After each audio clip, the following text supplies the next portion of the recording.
جس شخص کی بیوی ناراض ہو بغیر کسی شرعی وجہ کے، جیسے ہماری آج کل کی ناراضگی ہیں، پیچھے کوئی شرعی وجہ نہیں، اور اس کو خامند کو ناراض کر کے وہ رات گزار رہی ہے، تو ساری رات اس پہ اللہ کی لعنت برستی رہتی. بیلنس کیا دونوں کی. ہاں مرد کو زیادہ ذمہ دار ٹھہرا ہے، اس میں کوئی شک نہیں، کہ کسی کی بیٹی کو لے کے جانا کوئی چھوٹی ذمہ داری نہیں ہے. اور شریف زادیوں کی جہاں ڈولی اترتی وہیں سے ان کے جنازے اٹھتے ہیں. گھٹ گھٹ کے مر جانا ان کی سرشت میں ہوتا ہے. طلاق ہمارے یہاں ایک لعنت ہے کہ گزارا نہیں ہوتا تو بھی کر گزارا، نہیں ہوتا کر گزارا. ایسے موقعوں کے لیے تو اللہ نے جدائی کر رکھا. میں اپنے گاؤں میں تھا، ایک بچی رات کو دیہات، رات کو چھوٹا بچہ لے کر وحشت زدہ. ارے کہاں سے آئی ہو؟ کہا جی میں فلاں جگہ، میں نام لیں، فلاں جگہ سے آئی ہوں. کیا کرنا ہے؟ کہا جی مجھے میرے خامند سے بچاؤ، مجھے طلاق لے دو. میں نے کہا بیٹی اپنے ماں باپ سے کیا، میرے پاس کیا کرنے آگی؟ کہا جی وہ کہتے ہیں تو نے طلاق لی تو ہم تمہیں قتل کر دیں گے، اور میرا خامند روزانہ مجھے مارتا ہے، آج تک کوئی دن ناغا نہیں، روز مجھے مارتا ہے، اللہ کے واسطے میری جان بچاؤ. کہا بیٹی میں کیا کر سکتا، میرے پاس آنسوؤں کے سوا کچھ بھی نہیں. میں تیرے لیے دعا کر سکتا ہوں، رو سکتا ہوں، اور میں کچھ نہیں کر سکتا. میں تمہارے خاندانی معاملات میں کیسے دخل دوں؟ ہاں میرا کوئی رشتہ ناتا ہوتا تو پھر میں کوئی دخل دیتا، لیکن میں تمہیں جانتے نہیں تم کون ہو. البتہ میں نے اس نے کہا چلو میرے کسی بھائی سے بات کہا. میں نے اس کے بھائی سے تھوڑی سی بات کی، بھائی اپنی بہن کا خیال کرو. آگے میں نے کچھ نہیں کہا. یہ میرے معاشرے کے سلگتے ہوئے مسائل ہیں، یہ دکھتی ہوئی رگیں ہیں، یہ بھڑکتی ہوئی آگ ہے جس نے در و دیوار کو خس و خاشاک بنا دیا ہے کہ ہم زبان کا بولنا جانتے، کاروباری ڈیلنگ جانتے ہیں، بیوی سے کیسے بولنا ہے، بیٹے سے کیسے بولنا ہے. معذرت کے ساتھ آج کل کی اولاد بھی نافرمان ہے، لیکن نافرمان بنانے میں ماں باپ کا بھی بہت بڑا ہاتھ ہے، کہ وہ اولاد کو سمجھتے ہیں جیسے گائے بیل ہے، جدھر باندھ دو جدھر کر دو.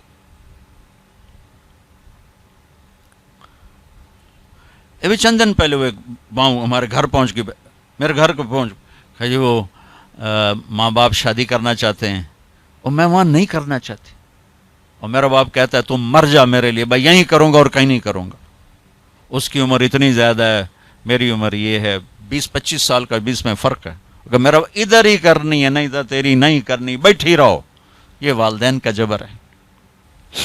تو میرے نبی پاک صلی اللہ علیہ وسلم نے ایک خوبصورت طریقہ زندگی سکھایا، گھروں کو آباد کر کے بتایا. وہ طریقہ جو بھی اپنائے گا اس کے گھر میں خوشحالی ہوگی، خوشی ہوگی، خوشی. اور اس کا ایک لفظ ہے، ایک دوسرے کو برداشت کر.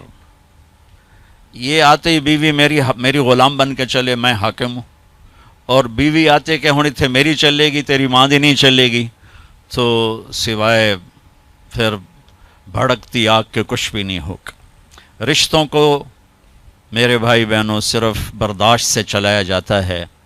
رشتوں پر مسلط ہو کے رشتے آباد نہیں ہوتے. جھکنا پڑتا ہے، سہنا پڑتا ہے، دبنا پڑتا ہے. جو دبنا سیکھے گا اللہ کی قسم اس کی زندگی خوبصورت ہو جائے گی. اس کا شکل صورت سے تعلق نہیں، سونے چاندی زیور سے تعلق نہیں. خوبصورت اخلاق زندگی کو 4 چاند لگا دیتے ہیں. بد اخلاقی زندگی، میرے نبی میں ایک حدیث یاد آ گئی، اجتنبوا الدمن الخضراء. تو آپ کے الفاظ تھوڑا مشکل تھے، تو صاحب نے کہا رسول اللہ، آپ نے کہا الدمن الخضراء سے بچو. یا رسول اللہ دمن خضراء کیا ہوتا ہے؟ آپ نے کہا المرأة الحسناء فی المنبت السوء. بد اخلاق خوبصورت عورت سے بچو، اس کے حسن پہ نہ ریچھ جانا ورنہ زندگی تباہ ہو جائے گی. بد اخلاق سے بچو، بد اخلاق سے بچو. آدمی بھوک پر گزارا کر سکتا ہے، کڑوے بول پہ گزارا نہیں کر سکتا. عزت دو ایک دوسرے کو، گھروں کو آباد کرنا، عزت دو. میرے نبی نے عزت دے کر دکھایا. عرب میں جب عورت ناپاکی کی حالت میں ہوتی تھی تو وہ اپنے خامند کے ساتھ نہیں سو سکتی تھی. الگ کر دیا جاتا تھا اسے. حضرت ام سلمہ رضی اللہ تعالیٰ عنہ، حضرت ام سلمہ رضی اللہ تعالیٰ عنہ، وہ رات کو اللہ کے نبی کے ساتھ ایک چارپائی پر سوئے ہوئے، تو انہیں محسوس ہوا کہ وہ ناپاکی کی حالت میں چلی گئیں. وہ چھپ کر کے اٹھ گئیں اور جا کر کپڑے تبدیل کر کے ایک طرف ہو، آپ کی آنکھ کھلی، دیکھا ام سلمہ نہیں، دیکھا تو ادھر اللہ کی نفس تھی، لگتا ہے تجھے مینسز کا، جی ہاں، کہ ادھر میرے پاس ہی آ کے لیٹو. دوبارہ اپنے پاس آ کے ان کو لٹایا. یہ عزت ہے جو میرے نبی نے اپنے گھر والوں کو دی ہے. جہاد کا سفر تھا، جہاد کا، اور قافلہ چلنے لگا. حضرت عائشہ بیٹھ گئیں، ٹھیک، تو یوں دیکھا تو گلے میں ہار کوئی نہیں. تو انہیں کہا یا رسول اللہ میرا تو ہار گم ہو گیا. تو آپ کہتے تجھے ہار کی پڑی، ادھر جہاد کا سفر ہے، چل. آپ نے کہا چلو بھائی عائشہ کا ہار ڈھونڈو. سارے لشکر کو ہار ڈھونڈنے پہ لگا دیا. اور ڈھلتا سورج ٹھنڈا ہو گیا تھا جب سفر کی تیاری ہو رہی تھی، تو شام ہو گئی، ہار نہیں ملا. تو اب مغرب پڑی، عشاء پڑی، تو اندھیرا چھا گیا، سفر بھی نہیں ہو سکتا. صبح ہی سفر کرنا، فجر کا وقت داخل ہوا، پانی کوئی نہیں. پانی ان کا پانی آگے تھا جہاں وہ انہوں نے پہنچنا تھا. اب پانی کوئی نہیں، نماز کیسے پڑھیں گے؟ تیمم کی ابھی آیت کوئی نہیں آئی ہے. تو سارے لوگ ابو بکر کے پیچھے بڑھ گئے، تیری بیٹی کی وجہ سے نا آج یہ دن دیکھنا پڑ رہا ہے.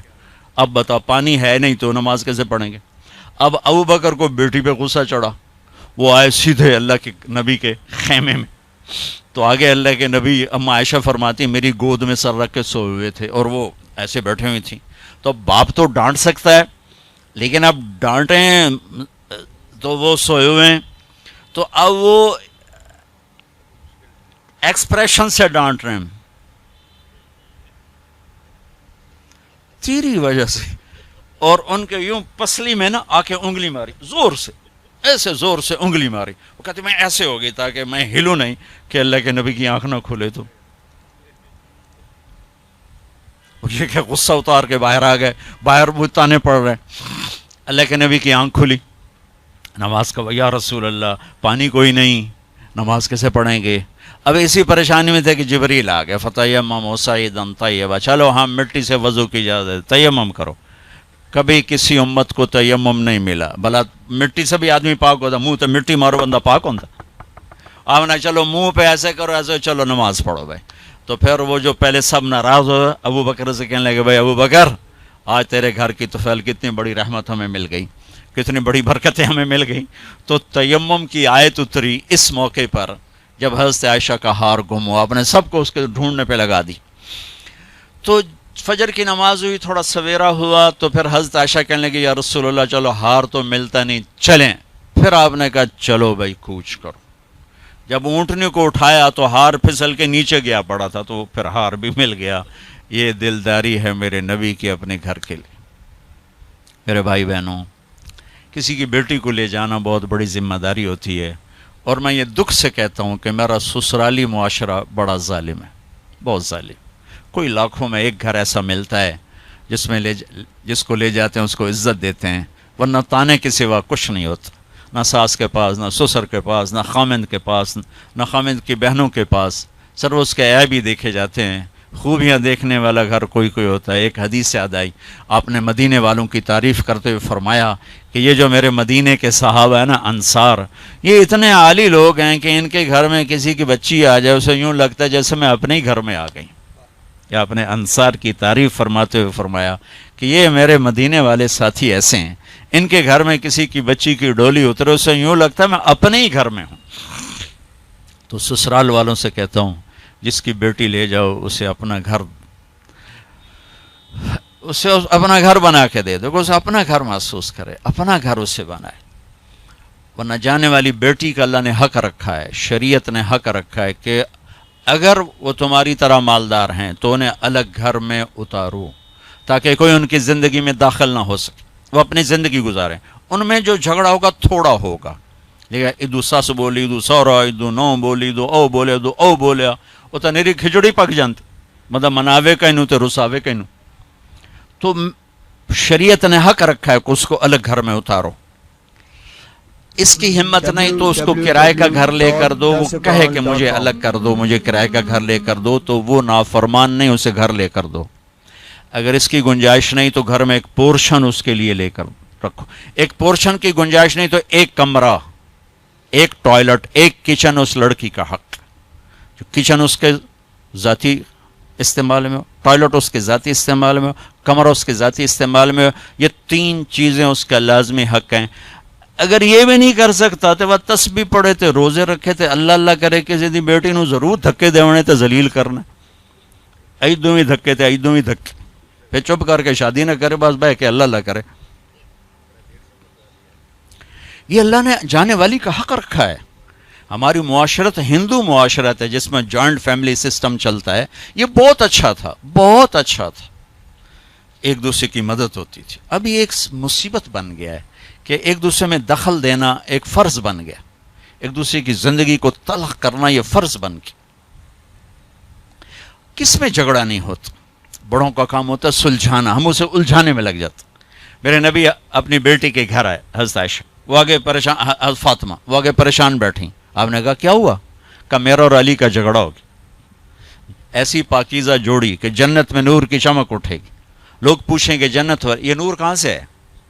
تو فرشتے کہیں گے اوپر کی جنت میں علی و فاطمہ مسکرائے ہیں, ان کے دانتوں کے نور سے نکلے نور نے جنت کو روشن کر لیا ہے. یہ اتنا بڑا جوڑا ہے, لیکن دنیا ہے. آپ نے کہا علی کدھر کا؟ یہ باہر نکل گئے. آپ ان کے پیچھے گئے, دیکھا تو مسجد میں سوئے تھے. ان کو کہا ابو تراب اٹھو, یہ ٹائٹل یہاں دیا, ابو تراب اٹھو. ان کو لے کر آئے, گھر تشریف لائے, زمین پر لیٹ گئے. علی کو دائیں طرف لٹایا اور فاطمہ کو بائیں طرف لٹایا. علی کا ہاتھ پکڑ کے اپنے پیٹ پر رکھا, ادھر سے فاطمہ کا ہاتھ پکڑ کے علی کے ہاتھ پر رکھا, اور بیٹی کے ہاتھ کے اوپر اپنا ہاتھ رکھا. اب یہ علی کا ہاتھ, یہ فاطمہ کا ہاتھ, یہ میرے نبی کا ہاتھ علیہم الصلوات و تسلیمات, ٹھیک. اور فرمایا بولو بھائی ہماری صلح ہو. پوچھا نہیں کی لڑائی ہو, اے جڑے پوچھنے والے ہو لڑا کے آ جان, تو کیا کیا ابھی, تو کیا کیا, او ڈھیر لڑ لڑ کے ویلے ہوئے بیٹھے. تو میرے نبی نے پوچھا نہیں ہاں بھائی تو کیا کہتے اور تو کیا کہتی. میرے نبی نے یہ کیا اور کہا علی فاطمہ کہو ہماری صلح ہو گئی. دونوں نے کہا جی ہماری صلح ہوگی, ٹھیک ہے. پھر آپ نکلے خوش خوش, چہرہ نورانی. صحابہ نے عرض کیا رسول اللہ آج آپ بڑے خوش نظر آ رہے. کہا میں علی و فاطمہ کی صلح کرا کے آ رہا ہوں. یہ بڑوں کا کام ہوتا ہے. اب لڑکی والے اپنے اٹھا لیتے ہیں, کمر کس لیتے ہیں سوٹے, اور ادھر لڑکے والے اپنے سوٹے کس لیتے ہیں, بچے کی زندگی برباد ہو کے رہ جاتے. جوڑنے کی بجائے دونوں طرف توڑ چکے, نہ قرآن کا پتہ ہے نہ سیرت کا. دیکھو میں ہاتھ جوڑتا ہوں, قرآن پڑھو, اپنے نبی کی زندگی پڑھو, تاکہ ہمیں اور آپ کو پتہ تو چلے کہ زندگی کیسے کیسے ہیں, زندگی گزارنی کیسی. میرے نبی سے پوچھ کے موت آئی, پوچھ کے موت آئی. واحد ہستیاں جن سے موت پوچھ کے آئی, ٹھیک ہے. 12 ربیع الاول 11 ہجری 7 جون 633 عیسوی جبریل اندر آئے. یا رسول اللہ باہر ملک الموت کھڑا ہے, اندر آنے کی اجازت چاہتا ہے. یہ وہ دربار جہاں موت پوچھ کے آئی. تو آپ نے کہا آ جائے. ملک الموت اندر آیا, کہا السلام علیکم یا رسول اللہ.